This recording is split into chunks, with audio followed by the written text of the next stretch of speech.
Next game we're talking about, the final one we're talking about, number 8 Ohio State destroying number 9 Tennessee, kind of putting a statement out to the rest of college football with a 42-17 win. Everyone thought this would be by far the best game of the night. After these 3 games, we're at least looking at each other saying, hey, we've got Ohio State Tennessee coming up, and this is a slaughter out there. Ohio State moving on to play number 1 Oregon in the Rose Bowl in what is a rematch of what was one of the best games of the college football season. But we're not talking about that just yet. We'll talk about that in our preview show later on. We're going to talk about this game first. Let's go over the grades, starting off with the Ohio State Buckeyes. Edge defender JT Tuimoloau, 88.1 grade. Running back Travion Henderson, 84.2. Offensive tackle Donovan Jackson, 79.3 grade, kind of playing a little opposition, usually the guard for Ohio State, now playing left tackle because of all the injuries. Wide receiver Emeka Egbuka, 77.3. Edge defender Jack Sawyer, 75.9. And the highest graded player was Will Howard with an 89.5 grade for Ohio State in the win. Let's go over to Tennessee with their highest graded players, starting off with James Pierce Jr., 74.1 grade for the projected top 15 pick in the NFL draft. Peyton Lewis, the running back, 67 grade. Cooper Mays, the center, 66.6. Boo Carter, the corner, 66. Jeremiah Talander with a 65.1 grade, the linebacker. And Nico Iamaleava with a 59.5 grade, 30 points fewer than what Will Howard put up in this one. Dawn, for you, the stats told story in this game. Okay, so we know this year, with Nico being as young as he is and still developing, Tennessee is not a team that wants to just drop back and throw the football, right? They want Dylan Sampson to get going. They want to get those quick throws outside and then maybe the occasional shot over the middle and have Nico play a complementary role. Between Ohio State getting the big lead, Dylan Sampson getting hurt, I think he only had 2 carries in this game, and just the entire way the first half of this game went, Tennessee got out of their element on offense. This is not what they wanted to be. This is not the Hendon Hooker Tennessee Volunteers where they can line up and throw it 50 times, and it's not how they win. They have to manufacture offense. In this game, negative 0.608 EPA per pass, which for reference, over a whole season would be by far the worst in the country. If you did that for a whole year, that's essentially the level they played at. The worst EPA per pass since Josh Heupel became the head coach in 2021. 3.4 yards per attempt, also the lowest under Josh Heupel since he got hired in 2021. And I think, again, it speaks to the drop-back game not being where they want. But when you're down 21-0, this is where you end up. Nico, 47.4 passing grade without play action in this game. Ohio State getting the early lead, being able to pin their ears back, making Iamaleava beat them, and then Dylan Sampson getting hurt made it even worse. Tennessee, there wasn't a scenario against this defense where they were going to fall behind 21-0 and win. Yeah. And Ohio State did a spectacular job getting ahead, making them throw the ball when they weren't comfortable throwing it, and making Nico uncomfortable in the pocket. 14 times he was under pressure, 4 incompletions, 4 sacks, 6 scrambles. Not a single completion under pressure in this game against this defense. I think, look, Ohio State, you mentioned it, they reasserted themselves in the national title picture.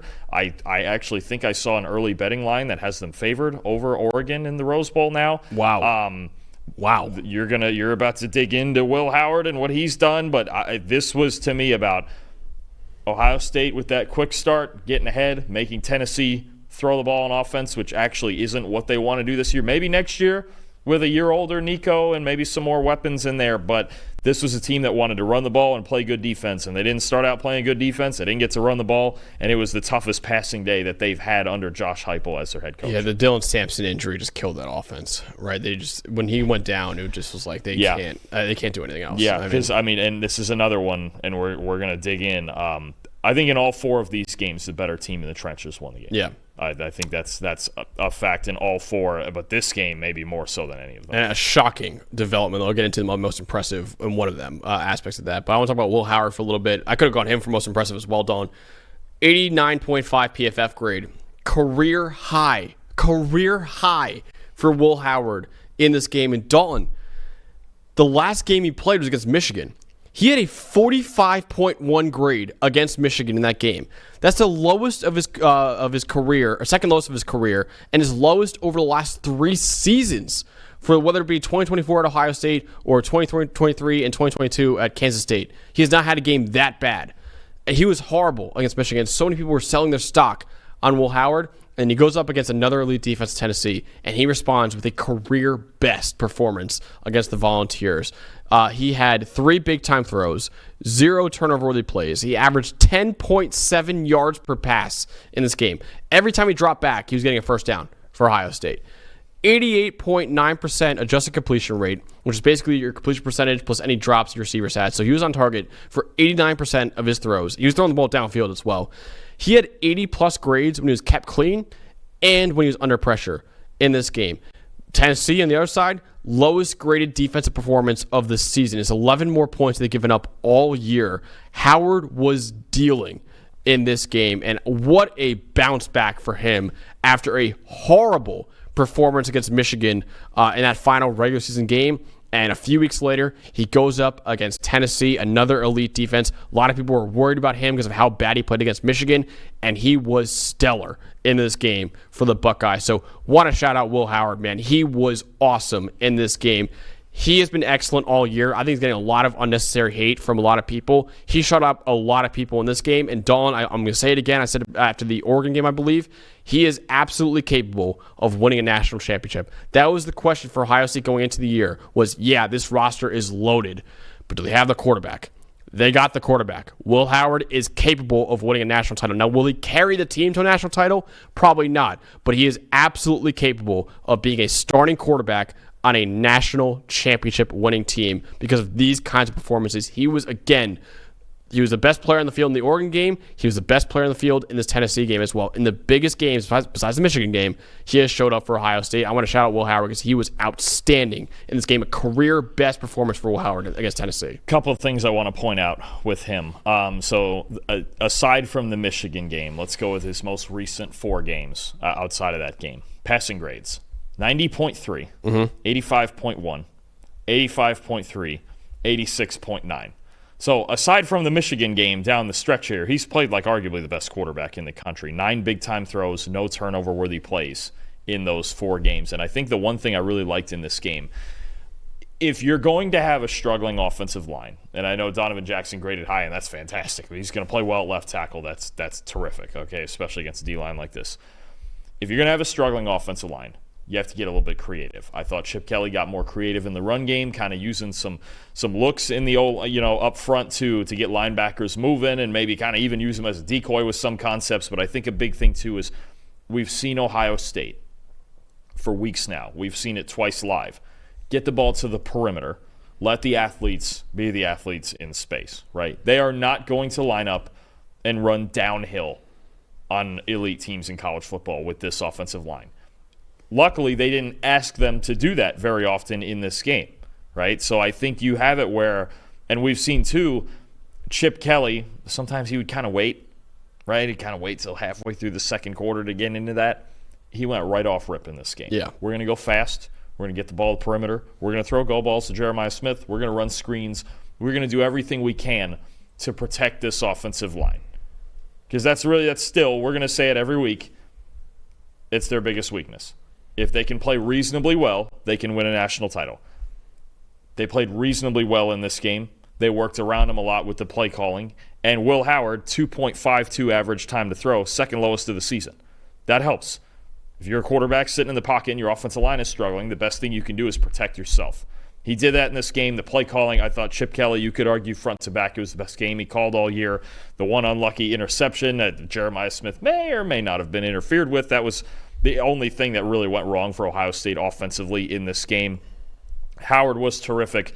They were fantastic in the trenches. The play calling was great, especially against this defense.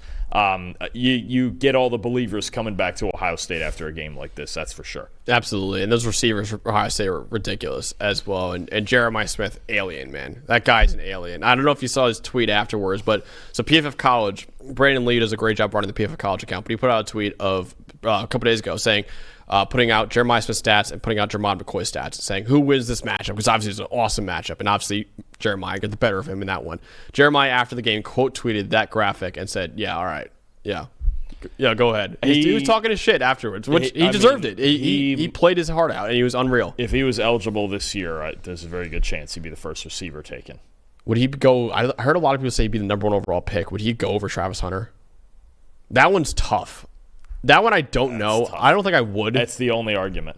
It's the only argument. We're talking about other than obviously the quarterbacks being what they are because they're quarterbacks. But no, I think that's what you're talking about right now is just a freak of nature. A 19-year-old that we're talking about. Oh, yeah, he's a number 1 overall pick. A kid that we're talking about on the Julio Jones, AJ Green level of talent. He's baby Julio. It's insane. I mean, we don't even have to mention the true freshman thing anymore because he's just at any given moment he could just take a go ball and be the best player on the field, and that's just and what's scary is we still have 2 more years of this. Yeah. 2 more. I don't even know what the better version of this looks like. What terrifying. An improved 20-year-old version of this looks like. I've heard so many stories about Jeremiah Smith, about how he is the hardest worker in the building. There's a story they said in the broadcast yesterday where they said Ohio State coaches had to tell him to stop. They're like, dude, you can't do this anymore. Like, you cannot be, because after practice, he would stay so long after practice, still working out, still trying to get better. Ohio State coaches literally told him, go home. You cannot, we can't have you do, we might be breaking enough rules having you practice this much out here. This kid just wants to be the greatest. And he is the highest rated wide receiver to ever come out of high school. He is now in his true freshman season at Ohio State. I would say going into next year, he's the best receiver in college football going into next year as a true sophomore, which is nuts. I'm not sure it's close. No, I don't think it's close either. He was a generational recruit coming out of high school, and we're starting to see a generational type receiver in college in his first year of college football. This kid is so special, and the fact that he's so special with all those athletic gifts, and he's the hardest worker in the building, there is no ceiling for this kid. There is zero ceiling for Jeremiah Smith. He is an absolute superstar, and he's still got 2 more years of college football. This kid's 19 years old, just embarrassing future first-round picks out there. He's 19 years old doing this. He is a truly special talent, and I'm sure a lot of college football fans, including me as a lifelong Penn State fan, am just so annoyed that Ohio State loses one generational wide receiver in Marvin Harrison Jr., and they bring in another one the very next year. After all the other ones. And after all the other ones. And Wilson and Smith and Jigba and all the, even Igbuka, you can put it, As if, when we said, how could they possibly keep doing this, and they find it maybe one that's better than all of them. Exactly. The fact that Emeka Igbuka is going to be probably a top 20, top 25 pick in the NFL draft, and he's as a senior, he's 3 years older than Jeremiah Smith, and he's so clearly the Robin to his Batman. Is just like, this is just stupid. This is just so stupid. As good a Robin as you could have. As good of a Robin as you can get. Yeah, absolutely. But yeah, just shout out Jeremiah Smith because he is just ridiculous. But Will Howard, obviously, unbelievable. Dalton, for you, the most impressive part, though, of Ohio State's win. We kind of each have a side of this because coming into it, I think we both believed that this game was going to be won in the trenches with whichever offensive line. It was the game of whose offensive line is going to cave. That'll be the team that loses. And look, the most impressive part to me, I'll take Ohio State's defensive line. You mentioned Tuimoloau, Jack Sawyer. Tyleik Williams was fantastic in this game, too. He was just terrific. Tuimoloau, 90.4 pass rush grade, 4 pressures, 2 sacks, a batted pass. Pretty good night. Sawyer, 74.5 pass rush grade, 5 pressures, 2 sacks, 2 batted passes. Pretty good night. Tyleik Williams was their best run defender inside on the night, 76.6 run D grade. That's what you pay him for. That's what you pay Tyleik Williams for, is to stop the run. That's what he'll get paid to do in the NFL, along with 5 pressures. Those 3 guys, I want to just talk about this starting 4. Okay, those 3 guys plus Ty Hamilton inside with Williams combined for an 81.8 overall grade, second best by those 4 specific guys. This season, the only game they were better was the Iowa game where they just absolutely dominated on defense. 15 combined pressures, 5 sacks between them, most on both totals all season. We've talked about all year, Ohio State's got one of the best D-lines in the country. I'd say probably Michigan's the best one. They've proven that. Michigan, Ohio State, we talked about Miami. There's been some other. Tennessee's had a really good one all year, although not quite in this game as dominant. This starting 4 for Ohio State it's a problem. Oh yeah, I don't care who they're playing. I don't care. This is one of the few defensive lines, and Oregon's got a great O-line too. This is one of the few defensive line that's I believe could give Texas easily with the best O-line in the country. If we ever got that matchup, I mean that's just popcorn. Yeah, I mean it's this D-line. Ohio State, you got the other side. They dominated this game on both sides in the trenches, and this front 4 on defense, and I know they've got a bunch of other stars and Downs and Ransom and Cody Simon and all those guys, but man, it starts up front. And they, again, in a game of which offensive line was going to cave, these four guys caved in Tennessee's offensive line all night. And at least we expected that, though. We expected Ohio State's defensive line because we knew all year they've been dominant, and we knew Tennessee's offensive line has not been that good. And we said, okay, this could be a big mismatch. And it was. Another side, Dalton, we thought the Tennessee defensive line over the Ohio State offensive line would be the mismatch, and Ohio State's offensive line came to play. They really came to play in this one. And why a lot of people, including you, thought Tennessee would win this game was because of the defensive line over offensive line advantage they had. Ohio State's front five heard all the noise from this show, from everyone else in college football media as well, and they responded with one of their best performances of the year. They had a 75.8 offensive line grade in this game. The fifth best offensive line grade that Ohio State's had all year, and their highest since Josh Simmons went down with his knee injury back in Week 7. The only game against a Power 4 opponent where Ohio State had a higher offensive line grade was early in the season when they beat Iowa. So this is their second best performance along the offensive line against a Power 4 team all year for the offensive line. 75.2 run blocking grade is the best by Ohio State's offensive line in a game against a Power 4 opponent. And once again, Tennessee's got one of the best run defenses in college football as well. 0 sacks, 0 hits, 5 pressures allowed on 33 pass blocking snaps. And again, want to remind you guys, this is against one of the best defensive lines in America.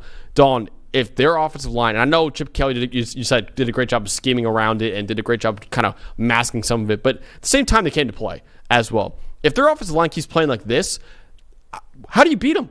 I don't know how you beat Ohio State, honestly. I think this is probably the best roster in the country if the offensive line keeps playing like this, and they could very well win it all, because if you don't have a bad offensive line like Ohio State's had in a lot of games this year, I just don't know how you beat them, honestly. So Ohio State's offensive line wanted to shout them out because they came to play against one of the best D-lines in the country in a matchup that everyone, including us, thought would be a massive advantage for Tennessee. And Ohio State's offensive line responded with one of the best performances of the year. I think considering the opponent, and we know some of the grades get tilted when you play Akron and Marshall and teams like that. It gets tilted. I think considering the opponent, the way they played, the dominant start especially, and then what you just said about the offensive line, this was the best game Ohio State played all season. Yeah, I would agree. Both sides of the ball. I know they were better. They were the better team against Indiana. I know this. The Iowa game. They really dominated that game. I think this was the best game they played all year on both sides of the ball. And I think actually that's something that needs to be said more. I think you could argue all four teams that won this weekend,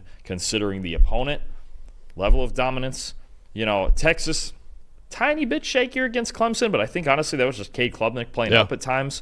I think you could argue that all four of these teams played their best game of the season. Yeah. I mean, I think, maybe some people with Texas will point to the Florida game, but there was a third-string quarterback in there who shouldn't have been playing. No. Right? No, So I would say Clemson's more impressive. Yeah. Right. I think that's what it comes down to this weekend more is the four home teams, and home field advantage certainly was maybe something I didn't factor in as much as I should have when you consider the environments we're playing in here, although there was a boatload of orange in that stadium last night. But I think Ohio State – I think all four of these teams that won, the way they played, you could sit here and go, maybe they could win a national title. Yeah. Can I say the one thing I'll say with the home field advantage for Ohio State? I almost think, and it sounds weird, I almost think they liked it. I think was it Ryan Day or who was it that said something like that? Ohio State against the world. And they needed that, dude. I think if they had their entire fan base around them, obviously you mentioned the nervous energy. Tennessee fans pregame were mocking them in the pregame walk up to the stadium that obviously is really dominated by Ohio State fans. It was taken over by Tennessee fans. I think that Ohio State liked having basically a road environment in that stadium. Again, it's that mentality of it's us against the world. And after that Michigan game, it really was them against the world. And I think they just took that and they played pissed off. You could tell they were playing pissed off against Tennessee. I think they, even though it's weird to say, having your stadium almost taken over by the opposing team fans is a good thing. I almost think Ohio State's team almost kind of liked it a little bit, kind of getting that mentality of, hey, you know what, fuck that. We're going to go out there and prove that we're the best teams in the country. That's exactly what it was. And now we get all the way back full circle to the rematch. Oh, yeah. Of what was maybe the best game of the season the first time they played in a game that Ohio State, I'm sure, feels like they should have won. So, look, Oregon's had all this time to prepare. Ohio State has a boatload of talent. It could once again be the game of the year. Out in the Rose Bowl, of course, which is just classic. And, of course, we get back to, what is it, Big Ten versus Pac-12 now? Yep. I like it as it should be. Everything works as it should be, right? Yeah. No, I think we got a great quarterfinal coming up. I think all 4 of these games have a ton of intrigue. But this one, I think the Ohio State game this week was the crown jewel of it. And I know Notre Dame and Georgia's really good. But to get the Ohio State-Oregon rematch that even way back in the preseason, we thought these teams could play 2 or even 3 times. We're getting it again. And I think going back and watching the first one again and watching all the elements of that and seeing what we can parse from that, it's going to be a ton of fun to prepare for, and it's going to be a ton of fun to watch. Hey, thanks for watching another episode of the PFF College Football Show. Please make sure you guys subscribe to the channel. Also, subscribe to PFF Plus at subscribe.pff.com for all of the same data and grades that we use in our show, plus fantasy tools, betting tools, and our mock draft simulator.